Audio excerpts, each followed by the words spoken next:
Good morning students. काल आपण आपल्या लेक्चरमध्ये स्टार्ट केला होता नवीन topic that is classification of casting process. Classification आपण बघितलं होतं. सँड कास्टिंगचे ॲडव्हांटेजेस, डिसॲडव्हांटेजेस आणि ॲप्लिकेशन आपण बघितले होते. ठीक आहे. नंतर आपण पॅटर्न मेकिंगवर आलो होतो. तर पॅटर्न मेकिंग काय आहे? एक पॅटर्न म्हणजे काय? Replica of the original object. जो ओरिजिनल ऑब्जेक्ट आपल्याला मॅन्युफॅक्चर करायचा आहे त्याचा रिप्लिका म्हणजे पॅटर्न असतो. ठीक आहे. तर हे पॅटर्न्स जे असतात ते वेगवेगळ्या मटेरियल्सपासून बनत असतात. तर इथे काही मटेरियल्स दिले, कॉमन मटेरियल्स, ज्या मटेरियल्सचा यूज करून आपण पॅटर्न्स बनवतो. तर पहिलं मटेरियल आहे वूड, सेकंड आहे मेटल, तिसरं आहे प्लास्टिक, चौथं आहे प्लास्टर ऑफ पॅरिस म्हणजेच ज्याला आपण पी म्हणतो, आणि पाचवं आहे वॅक्स. वॅक्स म्हणजेच तुमचं मेन जे असतं ना, मेणबत्तीचं मेन, हां, ते वॅक्सपासून पण आपण पॅटर्न बनवत असतो. तर वूडचा यूज का होतो? तर त्याच्या काही प्रॉपर्टीज आहे, त्या इथे एक्सप्लेन केल्या आहेत, त्या समजून घेऊ. Wood is cheap and easily available. स्वस्त आहे आणि इझिली अवेलेबल आहे. Can be shape easily. त्याला आपण आरामात शेप देऊ शकतो. Light in weight. वजनाला हलका आहे. गुड सरफेस फिनिश आपल्याला वूडमध्ये मिळते. And can be preserve for a long time by applying varnish to it. आणि लाकडाला आपण खूप लाँग टाईमपर्यंत त्या पॅटर्नला प्रिझर्व करू शकतो, साचवू शकतो, साठवू शकतो आणि मल्टिपल ऑब्जेक्टसाठी त्याला वापरू शकतो. जर त्या पर्टिक्युलर लाकडाच्या पॅटर्नला आपण वॉर्निश केलं तर. वॉर्निश केलं की त्यालाच जे कीड लागणं वगैरे ह्या गोष्टी ह्या होत नाही आणि तो जास्त काळ टिकतो. म्हणून लाकडाचा उपयोग आपण पॅटर्न मेकिंगसाठी करतो. देन मेटल्सचा यूज करत असतो. का? कारण मेटल स्ट्राँग असतात, ड्युरेबल असतात, लाँग टाईमसाठी वापरू शकतो आपण. गुड सरफेस फिनिश आपल्याला मेटल्समध्ये मिळते. मेटल्स हे जनरली डिफॉर्म होत असतात. डिफॉर्म होत नसतात स्टोरेज केल्यानंतर. म्हणजे त्याच्या साईज आणि शेपमध्ये जास्त चेंज होत नाही स्टोरेज केल्यानं. आणि आपण याच्यात डायमेन्शनल टॉलरन्स जो आहे तो मेंटेन करू शकतो. ठीक आहे. डायमेन्शनल टॉलरन्सेस म्हणजे काय? तर त्याची साईज आणि शेपचा जो आपण पर्टिक्युलर टॉलरन्स देतो पर्टिक्युलर मॅन्युफॅक्चरिंगसाठी, तर त्याला मेंटेन करू शकतो. Then plastic. प्लास्टिक तर वर्ल्ड वाईड यूज केलं जाणारं मटेरियल आहे. खूप ॲप्लिकेशन्स आहे. तर इथे पॅटर्न मेकिंगमध्ये बघूया त्याचा ॲडव्हांटेज काय असतो प्लास्टिकचा. Low weight, they have low weight. High strength, strength high असते. High resistance to wear. Resistance to wear म्हणजे काय? जर आपण प्लास्टिकला घासलं, विअरिंग जी ॲबिलिटी असते एखाद्या मटेरियलची, घासून घासून त्याचं हे होणं, जसं आपण पेन्सिल वापरतो, तर पेन्सिल वापरून वापरून ती झिजून जाते ना, तर ही झीज जी होते, याला आपण विअर म्हणत असतो. तर तो रेझिस्टन्स प्रोव्हाइड करतो विअरला, म्हणजे लवकर तो विअर होत नाही प्लास्टिक. स्मूथ सरफेसेस, आपल्याला प्लास्टिकची जी फिनिशिंग असते ती खूप चांगली मिळते. ड्युरेबल आहे, लाँग लास्टिंग आहेत आणि चीपर आहेत, स्वस्त आहे. म्हणून प्लास्टिकला पण आपण यूज करत असतो पॅटर्न मेकिंगमध्ये. Then plaster of Paris, P O P हा असा मटेरियल आहे जो थोडंसं जरी आपण त्याच्यात पाणी टाकलं आणि त्याला शेप देण्याचा प्रयत्न केला तर तो इतका हार्ड होऊन जातो. जसं तुम्ही गणपतीच्या मूर्त्या वगैरे बघितल्या असतील, ज्याला जसा आकार द्यायचा तसा आकार देऊ शकतो. तुमच्या घरात पी-ओ-पी वगैरे करतात. अ, आपल्या पर्टिक्युलर त्याला आपण म्हणतो हॉलच्या छताला. ठीक आहे. तर तिथे आपण पी-ओ-पीच वापरत असतो, कारण पी-ओ-पीची माती जी असते किंवा पी-ओ-पी हे असं मटेरियल आहे जे लवकर हार्ड होत असतं आणि लाँग टर्मसाठी ते टिकतं असतं आणि फ्लेक्झिबल असतं. त्याला जसा आकार देता येईल जसा आकार आपल्याला हवा तसा आकार आपण देऊ शकतो. म्हणून प्लास्टर ऑफ पॅरिसपासून पण पॅटर्न मेकिंग केलेलं असतं. Then types of pattern. आता नवीन टॉपिक आहे की जे पॅटर्न्स आपण बनवतो त्याचे टाइप्स कसे कसे आहेत. तर तिथे काही टाइप्स दिलेले आहेत. तर तुम्हाला हे फक्त समजून घेण्यासाठी आहे. याच्या रिलेटेड क्वेश्चन्स जो आहे तो फक्त वन सिंगल लायनर क्वेश्चन येऊ शकतो की पॅटर्न्स कुठले कुठले असतात. तुम्हाला डेप्थमध्ये त्याचा स्टडी नाही आहे. फक्त लिस्ट डाऊन केलेले आहेत. तर क्वेश्चन येऊ शकतो फक्त list down the types of patterns आणि ड्रॉ अ सिंपल डायग्राम. तर प्रत्येक पॅटर्नची एक छोटी डायग्राम काढायची. हे बघा इथे डायग्राम दिलेले आहेत. तर टोटल असे तुमचे 6 टाइप्स आहेत त्या पर्टिक्युलर पॅटर्न्सचे. सिंगल आपण इकडेच बघूया डायग्राममध्ये. Split pattern, follow board, match plate, loose piece, sweep, skeleton pattern असे 6 टाईप आहेत आणि प्रत्येकाची डायग्राम इथे दिलेली आहे. हा लूज स्वीट पॅटर्न आहे, फॉलोड पॅटर्न आहे. देन तुमचा सी आहे match plate, loose piece, then E sweep pattern, then skeleton pattern. हे काय टाईप्स आहेत फक्त पॅटर्नचे की जसं आपल्याला ऑब्जेक्ट बनवायचा असेल, जशी आपली शेप आणि ऑब्जेक्टची रिक्वायरमेंट असेल, तसे वेगवेगळ्या साईज आणि शेपचे पॅटर्न्स आपण यूज करू शकतो. आणि material wood, metal, plastic, plaster of Paris ह्या मटेरियलचा यूज करून ह्या वेगवेगळ्या टाईप्सचे पॅटर्न्स आपण बनवू शकतो, जशी आपली रिक्वायरमेंट असेल. ओके. आता नेक्स्ट टॉपिक जो आहे तो आहे तुमचा पॅटर्न अलाउन्स. तर अलाउन्स म्हणजे काय असतं पहिले ते समजून घेऊ आपण. जेव्हा एखादा प्रोडक्ट मॅन्युफॅक्चर होत असतो तर त्याच्यात काही आपण अलाउन्सेस प्रोव्हाइड करतो. अलाउन्सेस म्हणजे काय? एक्स्ट्रा मटेरियल किंवा एक्स्ट्रा आपण त्याला हे प्रोव्हाइड करतो. जसं आता समजा एखादा 100 लेंथचा तुम्हाला रॉड बनवायचा आहे किंवा शाफ्ट बनवायचा आहे, तर त्याला आपण 104 प्लस मायनसमध्ये टॉलरन्सेस किंवा अलाउन्सेस देत असतो. तर अलाउन्स म्हणजे काय? तो मॅन्युफॅक्चरिंग झाल्यानंतर, प्रोसेस झाल्यानंतर ज्या साईज आणि शेपमध्ये आपल्याला रिक्वायर्ड आहे, त्या साईज आणि शेपमध्ये तो ॲक्चुअली यावा, यासाठी अगोदरच काही एक्स्ट्रा अलाउन्सेस आपण त्याला प्रोव्हाइड करतो. ठीक आहे? तर हे असतात अलाउन्सेस. तर त्याच्यात पहिला टाइप आहे श्रिंकेज ऑर कॉन्ट्रॅक्शन अलाउन्स. आता श्रिंकेज ऑर कॉन्ट्रॅक्शन म्हणजे काय? तर एखादा ऑब्जेक्ट सिकुडून जाणं, त्याची लेंथ कमी होऊन जाणं, त्याचे डायमेन्शन कमी होऊन जाणं. कॉन्ट्रॅक्शन प्रोसेस काय असते? की साईज कमी होणे आणि एक्सपान्शन म्हणजे काय? तर साईज वाढणे. ठीक आहे? तर श्रिंकेज ऑर कॉन्ट्रॅक्शन म्हणजे काय? तो आकसून जातो, त्याची साईज कमी होऊन जाते. त्याला आपण म्हणतो श्रिंकेज किंवा कॉन्ट्रॅक्शन. तर कास्टिंगमध्ये असे भरपूर डिफेक्ट्स आहेत. त्या डिफेक्ट्सला अव्हॉइड करण्यासाठी समजा तुम्हाला 100 चा तुम्हाला पर्टिक्युलर एक शाफ्ट बनवायचा होता आणि तो प्रोसेस झाल्यानंतर तो जर कधी 99 होऊन गेला तर त्याचा काही फायदा आहे का? नाही. डायमीटर तुम्हाला 50चा हवा होता आणि तो जर 45 होऊन गेला तर त्याचा काहीच फायदा नाही आहे. तर त्याच्यासाठीच हे अलाउन्सेस ऑलरेडी प्रोव्हाइड केलेले असतात. ठीक आहे.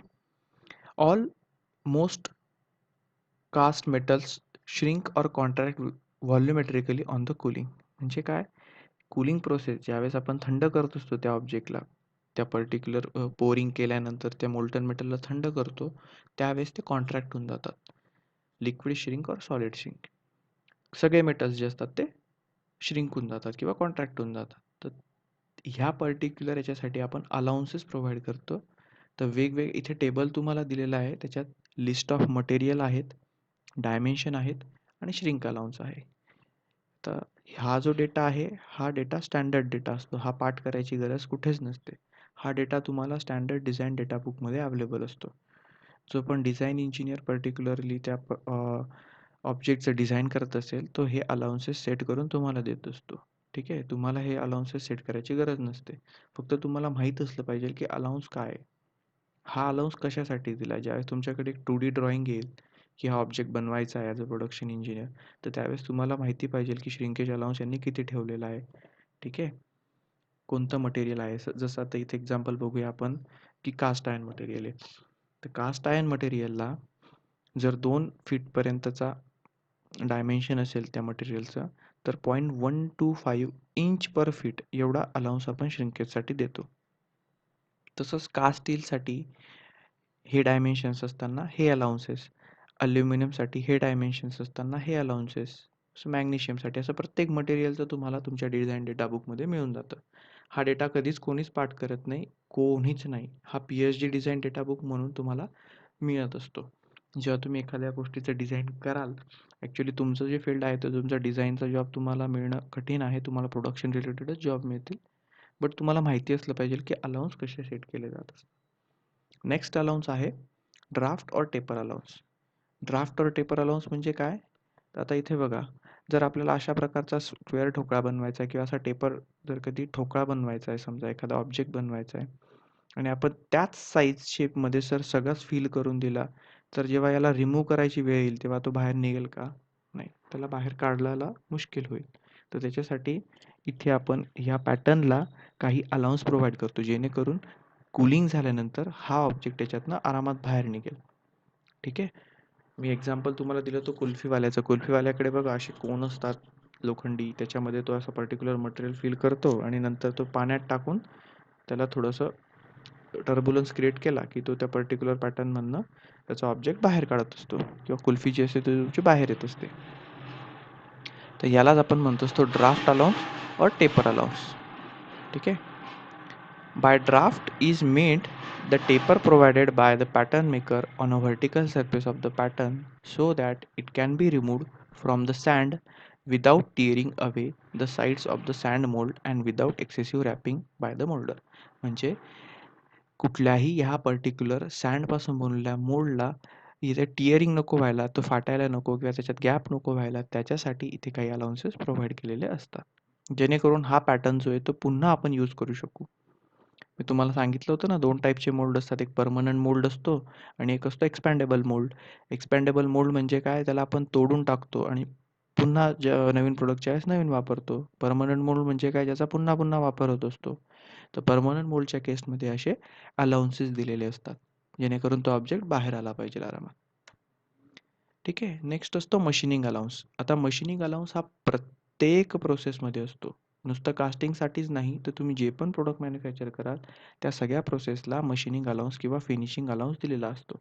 कारण कुठलाही ऑब्जेक्ट असो त्याला फायनल मशीनवर नेलं जात असतं आणि मग त्याला क्लीन करून, त्याला फिनिशिंग करून एक प्रॉपर ऑब्जेक्ट तुमचा मार्केटमध्ये प्लेस होत असतो. तर लास्टची प्रोसेस असते ती फिनिशिंगची असते. त्याच्यामुळे the finish and accuracy achieve in the sand casting are generally poor. कास्टिंगमध्ये जे आपल्याला फिनिशिंग मिळते ती पुअर असते. हे तर मी पहिल्यापासून तुम्हाला सांगतोय, की ॲक्युरसी आणि फिनिशिंग खूप वाईट असते. त्याच्यासाठी त्या पर्टिक्युलर कास्टिंगला आपण एक्सेसिव्ह अलाउन्सेस प्रोव्हाईड करतो. जेणेकरून त्याची सरफेस फिनिश झाल्यानंतर तो जो मटेरियल आहे तो आपल्याला ॲक्युरेट साईजमध्ये मिळायला हवा. जसं 50 चा डायमीटर असलेला शाफ्ट मी जर बनवला कास्टिंगने, तर त्या शाफ्टला मी 52 चा बनवेल किंवा 54 चा बनवेल आणि 3 ते 4 मटेरियल मी फिनिशिंगमध्ये कट करून घेईल. ठीक आहे. तेवढं मटेरियल मी फिनिशिंगमध्ये क्लिअर करेल आणि मग तो 50 चा माझा शाफ्ट मार्केटमध्ये मी लॉन्च करेल किंवा विकायला ठेवेल. ठीक आहे. कारण हे बघा therefore when casting functionally required to be a good surface finish dimensionally accurate it is generally achieve by the subsequent machining. आणि हेच सगळं करण्यासाठी आपण त्याच्यावर अलाउन्सेस प्रोव्हाइड करतो. पुन्हा इथे एक टेबल दिला आहे ज्याच्यात तुमचा मेटल, डायमेन्शन आणि अलाउन्सेस दिलेले आहेत. ठीक आहे. तर पर्टिक्युलर मेटलसाठी डायमेन्शनसाठी म्हणजे कास्ट आयर्न मटेरियल आहे. अप टू 12 इंच डायमेन्शन जर असेल त्या ऑब्जेक्टचं तर 0.12 इंचाचा आपण अलाउन्स देतो. 12 ते 20 इंचाचं डायमेन्शन असेल तर 0.2 इंचाचा आपण अलाउन्स देतो. तसं कास्ट स्टीलमध्ये 6 ते 20 असेल तर 0.25, नॉन फेरस असेल प्रत्येक मटेरियलसाठी आणि वेगवेगळ्या डायमेन्शनसाठी वेगवेगळे अलाउन्स. ठीक आहे. अशा प्रकारे आपण अलाउन्सेस सेट करत असतो किंवा अलाउन्सचं सिग्निफिकन्स असा आहे. लास्टचा अलाउन्स आहे तुमचा डिस्टॉर्शन अलाउन्स. डिस्टॉर्शन अलाउन्स म्हणजे काय? आपल्याला रिक्वायर्ड होता असा शेप, आपल्याला आय शेपचा ऑब्जेक्ट बनवायचा होता किंवा असा स्क्वेअर शेपचा ऑब्जेक्ट बनवायचा होता. पण तो डिस्टॉर्ट होऊन जातो. डिस्टॉर्शन होऊन जातो म्हणजे काय? त्याची साईज आणि शेप कास्टिंगमध्ये बिघडून जातो. असा होऊन जातो किंवा असा होऊन जातो. तर ह्या पर्टिक्युलर केसमध्ये आपल्याला त्याला पुन्हा सरळ करण्यासाठी जसा रिक्वायर्ड आहे तसा आणण्यासाठी आपण काही अलाउन्सेस प्रोव्हाईड केलेले असतात. ठीक आहे. सो हे बघा इथे तुम्हाला डिटेल दिलेलं आहे की sometimes the casting get distorted during solidification due to their typical shape. For example casting has a form of U V T L. Generally U टाईपचा शेप, व्ही टाईपचा शेप, टी टाईपचा शेप किंवा L टाईपचा shape तुम्ही जर कास्टिंगमध्ये बनवत असाल तर त्या केसमध्ये डिस्टॉर्शन होऊन जातं. तर डिस्टॉर्शन म्हणजे काय? जो ऑब्जेक्ट रिक्वायर्ड होता त्याच्यापेक्षा काहीतरी वेगळंच तो डिस्टॉर्ट झाला म्हणजे त्याची साईज व्हेरिएशन आलं. हे बघा आपल्याला असा कास्टिंग रिक्वायर्ड होतं. ही डिस्टॉर्टेड कास्टिंग आहे आणि हे कॅम्बर्ड पॅटर्न आहेत. तर त्या पर्टिक्युलर पॅटर्नला आपल्याला पुन्हा रेग्युलर पॅटर्नमध्ये आणण्यासाठी त्याची फिनिशिंग करून त्याला कट करून त्याचं एक्सेसिव्ह मटेरियल रिमूव्ह करून आपण त्याला आणू शकतो. त्याच्यासाठी आपण डिस्टॉर्शन अलाउन्स दिलेला असतो की एवढे एवढे डिस्टॉर्शन आपण एक्सपेक्ट करतोय. आणि हे जे अलाउन्सेस हे जे व्हॅल्यू आल्या आहेत ना, हे पण कशा आल्या आहेत माहिती आहे का? ह्या व्हॅल्यू कोणीतरी एक्सपेरिमेंट्स केले, नंबर ऑफ एक्सपेरिमेंट्स झाले, प्रोसेसेस केल्या. त्याच्यातनं त्यांना जे ऑब्झर्वेशन्स मिळाले, की एवढी ह्या-ह्या प्रोसेसमध्ये, ह्या-ह्या मटेरियलमध्ये एवढं मटेरियल वाढून जातं, एवढं डिस्टॉर्शन होऊन जातं, एवढं त्याचे सरफेस फिनिशसाठी आपल्याला एवढं मटेरियल सोडावं लागेल. तर ह्या एक्सपिरियन्समधनं हा डेटा जनरेट झाला आणि तो एका डिझाइन डेटा बुकमध्ये मेंटेन केला गेला. त्याला आपण PhD डिझाइन डेटा बुक म्हणत असतो. ठीक आहे. तर यालाच म्हणतो आपण अलाउन्सेस.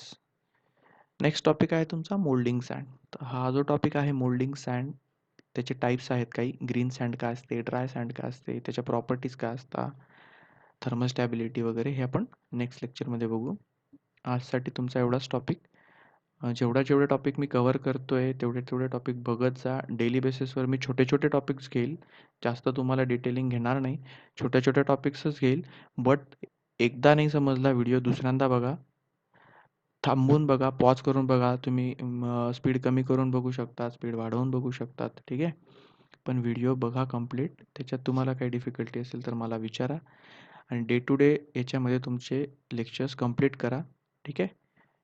ओके. आणि काही डिफिकल्टी असेल तर सरळ टेलिग्रामच्या ग्रुपवर तिथेच मला क्वेश्चन्स विचारून घेत जा. मी तुमचे क्वेश्चन्स तिथेच क्लिअर करून घेत जाईन. ओके. सो आजचा टॉपिक इथेच मी स्टॉप करतो.